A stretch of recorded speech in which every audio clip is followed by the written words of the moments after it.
Hello दोस्तों, मैं हूं आपके साथ एडवोकेट सरन कश्यप और आज मैं एक नए विषय को लेकर के आया हूं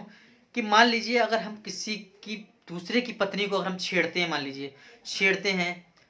गलत बात कहते हैं, गलत शब्द कहते हैं, मान लीजिए या कोई ऐसा शब्द कहते हैं छेड़छाड़ी में आता है, तो कौन सी सज़ा हमें हो सकती है आईपीसी में, भारतीय कानून के अधिकार अनुसार, और किस तरीके से हम मुलजिम हो सकते हैं। इस विषय में आज मैं आपको इस वीडियो में बताऊंगा। इससे पहले अगर आप लोगों ने मेरे चैनल को सब्सक्राइब ना किया हो तो कर लीजिए दोस्तों, और बेल आइकन को प्रेस कर दीजिए ताकि कोई भी अगर नई वीडियो में डालूं तो आप तक पहुंच जाए। तो बात करते हैं, अगर किसी दूसरे की पत्नी है, शादीशुदा कोई महिला है, हम उसको छेड़ते हैं। एक तो अगर उसकी मर्जी के बगैर हम इसको छेड़ते हैं तो वो 354 का प्रारूप आ जाता है कि 354 आईपीसी की सेक्शन में वो मुकदमा हम पे दर्ज हो जाएगा। मान लीजिए अगर हमने छेड़ा और उसको अगर बुरा ना लगा, उसकी अगर राजी है छेड़ने में, हमने कुछ छेड़ा, उसको बुरा नहीं लगा, उसने कोई शिकायत नहीं की, उसने कोई विरोध दर्ज नहीं किया, तो उसमें क्या, उसमें कोई भी ऐसा इलीगल तौर पे एफआईआर दर्ज नहीं हो सकती, क्योंकि जब वो शिकायत ही नहीं कर रही है तो हम उसमें कोई उस पर दबाव नहीं है। अगर मान लीजिए वो शादीशुदा महिला है, उसका पति पति अगर आपने किसी महिला को छोड़ा, उसका पति आपका विरोध कर रहा है, तो पति को भी कोई विरोध करने का अधिकार नहीं है, क्योंकि वो अपनी महिला, अगर हम छेड़ रहे हैं तो वो पीड़िता है, वो शिकायत कर सकती है क्योंकि उसको हमने छेड़ा है।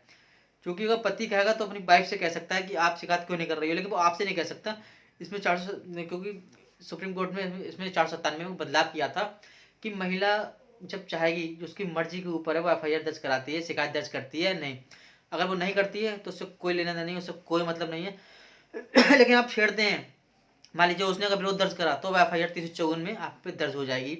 और अगर विरोध दर्ज नहीं किया तो उससे कोई भी मतलब नहीं होता है, आप कुछ भी कर सकते हैं। क्योंकि मेन बात होती है कि अगर हम किसी के बारे में कुछ कह रहे हैं, अगर उसने विरोध दर्ज किया, उसको अगर बुरा लगा, उसने अगर शिकायत की, तभी हम पे सेक्शन है आईपीसी की धाराओं में मुकदमा दर्ज हो सकता है। लेकिन जब कोई शिकायत लेके ही नहीं जा रहा है, कोई विरोध दर्ज ही नहीं कर रहा है, तो एफआईआर का कोई मतलब बनता नहीं है। बस ये यही 497 में सुप्रीम कोर्ट ने उसमें अमेंडमेंट किया था, और उसमें यही था कि जो महिला है वो जब शिकायत चाहे या ना चाहे, वो उसके अपनी मर्जी के ऊपर है, वो नहीं चाहती है तो वो स्वतंत्र है शिकायत ना करने के लिए, उस पर कोई दबाव नहीं है, उसके पति कोई दबाव नहीं बन सकते, तो तुम शिकायत करो ही जाके। वो उसकी अपनी मर्जी के ऊपर, उसको बुरा लगता है तो विरोध दर्ज करके वो एफआईआर दर्ज करा सकती है, वरना नहीं करा सकती है।